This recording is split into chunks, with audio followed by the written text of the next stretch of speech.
crisis, the reality of our identity crisis, in my humble opinion, is the fact that we know very little of our deen, we're not completely convinced of our deen, and we're not proud of our deen. This contributes a massive factor towards our lack of identity. My brothers and sisters, there's something that we have to understand as Muslims. Our identity crisis for now, let's just worry about ourselves and not worry about what's happening outside. My brothers and sisters, you and I need to understand something. Allah subhanahu wa ta'ala doesn't need you. Allah doesn't need me. Don't think for a second that Allah needs us in any way, shape or form. Allah is the king, Allah is Allah subhanahu wa ta'ala is the creator, Allah is the sustainer. Allah subhanahu wa ta'ala is the creator of the seven heavens and the earth. Allah is Al-Malik. He's the king before you, He's the king while you're here, and He's going to be the king, trust me, well and truly after you're gone. Allah subhanahu wa ta'ala is not in need of you and I. Allah subhanahu wa ta'ala is not in need of me being a Muslim either. Allah subhanahu wa ta'ala is perfection. He's perfect. And Allah subhanahu wa ta'ala's deen is perfection. Something that we all fail to understand. The deen of Islam is not the deen of, it's not the deen of a man. Islam is not the deen of Muhammad sallallahu alayhi wa sallam. People talk all the time that Islam needs reformation. Habibi, you're not talking about the religion that belongs to my father. Look, I have the manuscript in my pocket, therefore I can change what I want and when I want and how I want. The deen of Allah is perfection. It's wahi, it's from Allah subhanahu wa ta'ala. And Allah has perfected our deen, it's complete. اليوم أكملت لكم دينكم وأتممت عليكم نعمتي ورضيت لكم الإسلام دينا. Allah subhanahu wa ta'ala is not in need of anyone to be a Muslim or not to be a Muslim. Allah is perfection. We need to understand this. And if you choose to be a Muslim, well, Allah subhanahu wa ta'ala wants from you that if you become a Muslim, then you accept Islam completely. You don't pick and choose what you want from the deen. There's no compulsion in religion. There's no forcing anyone to be a Muslim. Today, even the da'is think our job is to make the whole world Muslim. Habibi, Allah subhanahu wa ta'ala makes it very clear to the Prophet of Allah. You can't guide whom you want. We guide whom we want. My job and your job as a Muslim is to convey the message. They accept, they don't accept, they pray, they don't. Habibi, Allah, it's not my business. My job and your job is to convey the message of Islam. This is our job and this is our responsibility. Now, why am I saying this? Sometimes these words, they seem a bit harsh. But we need to get basics. These are principles you and I need to understand. I choose to be a Muslim. I'm not forced to be a Muslim. There's no compulsion in religion. Allah subhanahu wa ta'ala doesn't want your deen. If you being a Muslim is by force, Allah's not interested. Allah doesn't want it. What does it benefit to Allah if I'm forced to pray? No, Habibi, no. I choose to be a Muslim. Why have I chosen Islam? Because Islam is perfection. It came from the Malik. It's complete. It's perfection. It wasn't complete and perfect 1400 years ago and now it's, now it. No. It was perfection then. It's perfection now and it will be perfection until we stand in front of Allah. Rasulullah sallallahu alayhi wa sallam was handpicked by Allah. He was also perfection. His selection was perfection. His sunnah was also perfection. The problem with our identity is the fact that we're not convinced. You and I are still not convinced that His sunnah is the best, that His sunnah is the ultimate, that His sunnah is the only thing that Allah will accept. We're still not convinced. Because if we were truly convinced, we wouldn't be having this conversation. But deep down in our hearts, there's ambiguity, it's not clear, it's not... Because we're still not convinced. Influenced by this, that and the other. No. My Islam is perfection. And when you understand this, wallah, you become proud of your deen. Habibi, what do you have that's better than Islam? Come here on the table, show me. Muslims today, they're falling all over themselves. Trying to make their deen, trying to justify. Habibi, I don't have to justify my Islam to anyone. I don't have to justify what the Prophet does and when he does it and how he does it. Not to anyone. He's the Prophet of Allah. He does what he wants, when he wants, how he wants. We don't. How dare we question him? Who am I to question him? Someone comes to me, no iman, no tawheed, doesn't even wash his hands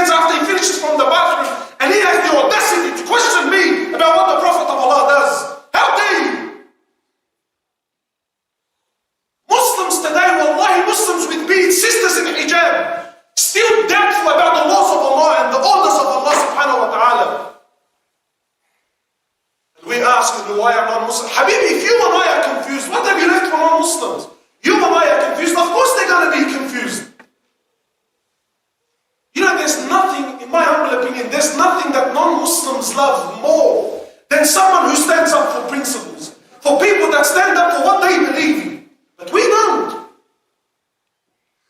I don't need to justify my Islam to anyone. People come to me, oh, why is this? Muslims! Wallahi, Muslims! Sheikh, why did Allah make this halal, man? Why is this haram in our deen? Who are you to question Allah? Who are you to question Allah subhanahu wa ta'ala? And what understanding do you have, yani? And don't get me wrong, it's not like we can't ask questions in our deen. Ibrahim alayhi salam, he asked Allah subhanahu wa ta'ala, he says to him, Ya Allah, show me how you give life to the dead. Don't misunderstand what I'm saying. As a Muslim, we can ask, but we don't ask because we're questioning Allah. Ibrahim asked Allah subhanahu wa ta'ala, he says, Ya Allah, show me how you give life to the dead.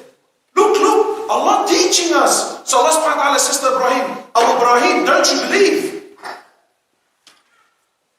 Don't you believe, Ibrahim? Are you doubtful that I can give life to the dead? Oh, the he says, no, Ya Allah, I believe.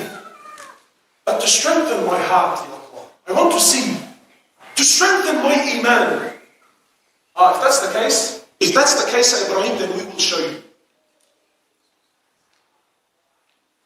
But you and I, we're still doubtful about our deen. We are still doubtful about the orders of Allah subhanahu wa ta'ala. Muslims now, how many times have you heard this? Brother, that Islam means peace. Have you heard this? You guys have this big musibah in this country. Muslims everywhere, plastering now on billboards. Islam means peace. Islam equals peace. Where did you get this from? Islam doesn't mean peace. Speak to any Arab. Islam doesn't mean peace. Islam means submission. That's what Islam means. Islam means submission. And those that submit, they're called Muslims. And the more they submit to Allah, then the more peace they will have in their lives. Islam is a religion of peace, yes, but it's also a religion of war. No, brother, why can't I say this? Why are we shy of our deen? When the time is for this, then our deen is, this is the beauty of Islam. Now, is Islam about killing people? And no, a'udhu billah, no. But when the time arises, when the time is in need, then the right hukm applies. Yes, Islam is a predominantly peaceful religion. It's about spreading love and peace and this, that, yes. But when push comes to shove, then there are other hukm, there are other rulings of Allah subhanahu wa ta'ala. Today you and I, we're not proud of this. We're shy. We've painted Islam in so many different colors. Even Muslims are confused now. What's our deen about anymore? No one knows anymore. Muslims, Habibi, forget, wallahi, Muslims are questioning the Prophet of Allah. We're scared and we're terrified. People are shy of their names now. Muslims are now hiding their names. Why?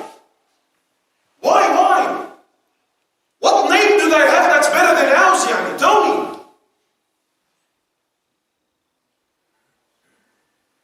I don't want to show you that I'm a Muslim. Why not? Because deep down in my heart, I'm still doubtful. I'm not completely convinced. Our problem is within, far more than what it is outside. Because you go outside and you see how non-Muslims deal with certain things that they believe in. Wallahi, it's amazing. It's amazing. And forgive me, wallahi, it's really unfortunate that I'm going to use this example. But for the sake of understanding, 20, 30 years ago, to be a homosexual was such a, it was such a frowned upon thing. But they used to celebrate, I don't know if you have it, we have it in Sydney, they have this yearly, it's called the Mardi Gras. Do you guys have it here? They're celebrating and singing and dancing and wearing all sorts of clothes because it's something he believes in. Now, we used to laugh at them before, now they're made to be heroes. Why? Because he was persistent on what he believed in. They didn't sacrifice what they believed in. You and I, we do want to sacrifice. We want to compromise. We want to know, brother, we need to apply wisdom. What wisdom?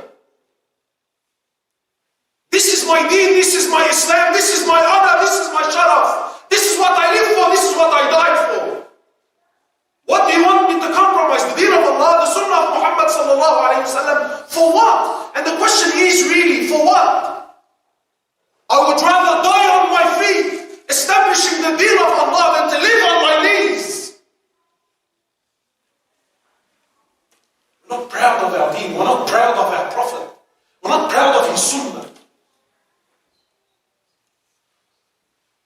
This is causing us major problems. And the truth is, we need something that's better, Yani wallahi, if there was another solution, if there was another way that was actually doing better than Islam, wallahi, I could understand. But what is there? What is there? Look around the world, point your finger in any direction. In and out today, people think that if we got rid of Islam and we got rid of Muslims, that everything will be fine. Would it really?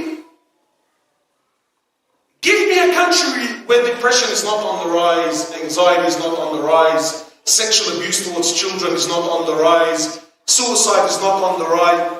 Show me where. Crime is not on. Where? Show me. Just point the finger. Show me which direction. Where? And you and I, we have the solution. We have the cure. We have the deen of Allah that came to solve the problems of all of humanity. We're shy. We're embarrassed of our deen.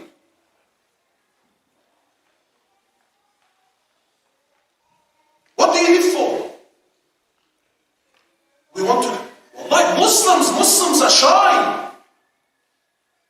Now, of course, I never speak like this in public. I'll never speak to non-Muslims. No, please, my brothers, don't misunderstand. We show love and we show hikmah and we show wisdom.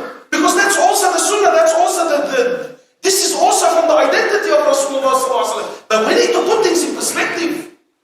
It harms me more when I see a Muslim questioning the order of Allah than when I see someone that doesn't know the deen, doesn't know Rasulullah, doesn't know Allah, doesn't know Quran, and he's confused. He doesn't faze me, wallahi, he doesn't bother me. But the Muslim, who sometimes his name is Muhammad and he's questioning the laws of Muhammad sallallahu alaihi wasallam, what's wrong with us? Give me something that's better. We heard you Muslims, that you cover your women, that this is oppression, and that you people are backwards, and what do you do? Wow, man. We cover our women. This now is the big deal now. You cover your women. Yeah, but why do they have to cover their face, and why? It's amazing. It's amazing. There used to be a time when men had sharaf, they had ghira. The Muslim men, anyway, forget. There used to be a time when, Umar ibn al-Khattab, imagine the ruling came down from behind a man. Umar ibn al-Khattab, he didn't sit right with him.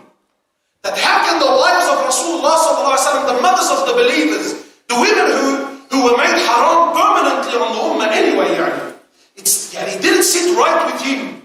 That how can our mothers be exposed to men? Which men, The most honorable and the best of men. So he came to the Prophet of Allah frustrated. This is something we don't have anymore. It's called ghira, it's called jealousy. It's long one now, this is extinct. Today now that a brother has a nice photo with his wife, puts it on WhatsApp, it's his profile pic. We're in love. تقبرني أنا you and your wife. تقبرني أنا you and your wife. تقبروني ما شاء الله عنكم. But this is, yes, Habibi, yes, openly. He knows every person that looks at it. He's looking at your wife and you know it. It's alright. Ghira, it's gone. Why do you have to cover? It's funny. You go to any man, any person on earth, anything that's valuable is covered. Anything that's valuable, it's covered. Your money, where do you put it? On the front window? Your jewelry, where do you put it? On the front window for everyone outside to see? Where do you put it? It's covered. It's in a safe. It's locked up. It's in a black velvet box. And we all understand, brother, it's valuable. It's precious. Habibi, our women are more precious to us than your jewelry and your money. That's why we cover them. Not anymore. It's backwards. Jihad. You can't say jihad anymore. People buckle. Brother, please don't say, what's going on, man? Masjid's going to get closed down. Why? Why are you shy? Now, of course, like I said, I will never speak at I don't walk outside publicly and talk about about this stuff. But you need to understand, we're not convinced. Does Islam have jihad? You're damn right it has jihad. Oh, why? Habibi, give me a nation on earth that doesn't have a defense league. Give me a nation on earth that doesn't have a defense league. Forget when an invading army, refugees, Syrian refugees, people that were running for their lives when they came, people attacked them. Syrian refugees were attacked for trying to seek asylum. What does that say about that nation? That when an army comes to invade you, that you're going to throw rose petals at them, yani? No, every nation has a defense force. Why? When the time comes, if it happens to be wet. No. Muslims, no, we don't have jihad. La habibi, yes, we do have jihad. And our jihad is more honorable than your jihad. You fight for resources and this. We fight to establish the deen of Allah subhanahu wa ta'ala. We don't fight for anything else. You want to talk about what's right and what's wrong? Come, bring your jihad and compare it to my jihad. Maybe if we spoke a little bit more about the true jihad, not the jihad on TV, not the jihad that CNN wants to show me, not the jihad of some young guy on YouTube with a little beard and his opinion. No, the true jihad, the jihad of Muhammad sallallahu alaihi wasallam. Let's talk about it more. Maybe we will learn some decency. Come, look at the deen of Allah subhanahu wa ta'ala, the Prophet of Allah and his companions. How many times when you go to fight them, if you imprison them, you treat their prisoners like you treat your army. You feed them from what you feed your army. But don't touch their monks, don't touch their priests, don't burn their trees, don't harm the livestock, don't touch their schools, don't touch their hospitals. Come, let's talk, let's compare. One of the companions, he killed a man he killed a prisoner of war that said, La ilaha illallah. He killed him, he said, no, that is a liar. The Prophet of Allah, he says to him, you killed him, and he said the shahada. He said, the Prophet of Allah, he said it to save his life. The Prophet of Allah kept telling him, you killed him, and he said shahada, you killed him. The Sahabi said, I had wished I had not embraced Islam before this day. Why? Because he made a mistake in war.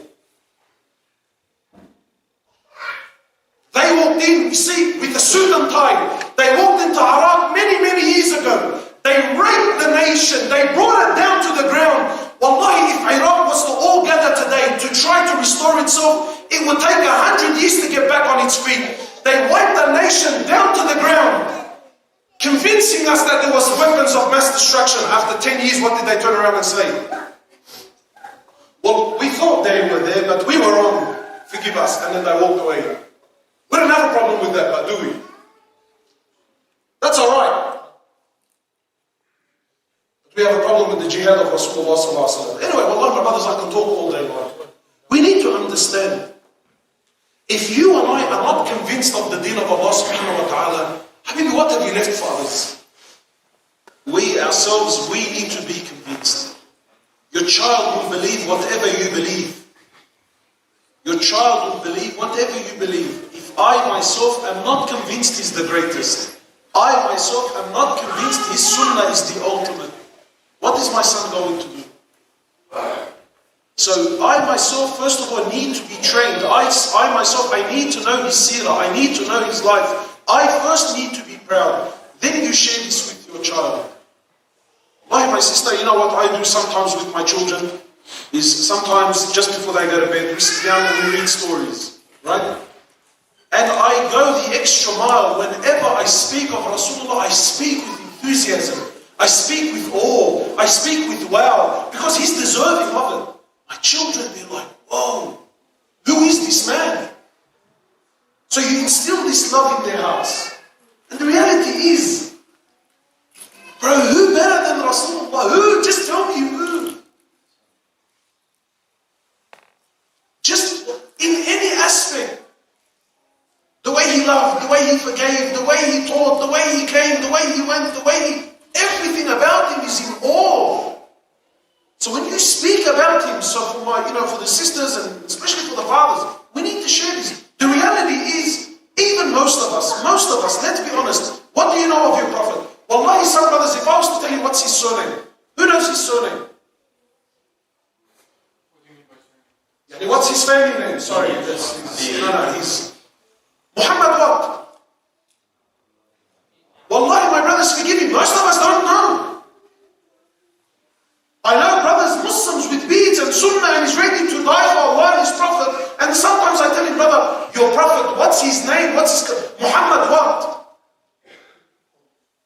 are like this, and he's like, he asked me, I don't understand. What's his father's name? We don't know. What's his mother's name? We don't know. But who's this person you love? We don't know our Habib, we don't know him. I don't know his lineage, I don't know his life, I don't know what he lived for, I don't know what he died for. We don't know these things. So we, first of all, we need to know it, and we need to share it with our children. We need to pass these stories on to our kids. Wallahi, the child will love what you love. Why do our children love dunya? Why? Because we love dunya and they see it. How many families I know, brothers I know, who they take their kids to Islamic private schools, they spend thousands. And his kid comes out anti-Islamic. Why? Because the kid grew up watching his father working 24 hours a day. The kid comes out to be exactly like him. Our children are a reflection of us. So wallahi, I hope this helped. But definitely, some advice is we need to talk about him, speak about him, teach your children, understand his seerah. Just know what he went through for you and I to be Muslim. How can you not love him?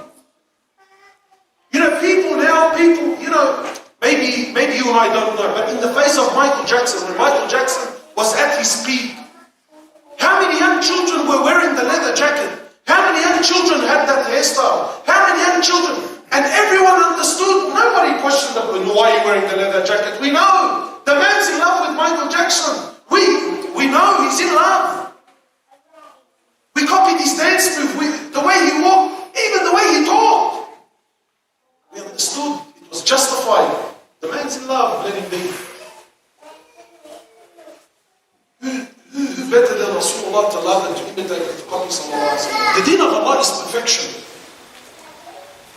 And it's not for me or anyone else to justify the deen of Allah or the orders. Yes, we can talk about the hukm, the wisdom, why did Allah subhanahu wa ta'ala. Yes, we can talk about this stuff. But never ever to question Allah. Allah doesn't need you, I need Him. And Islam is perfection. Islam is what changed the world. Islam is what changed Arabia. Islam is what made the Sahaba, is what made Allah pleased with the Sahaba. That was true success. And when we come back to our true deen, when we come back to the identity of the Muslim,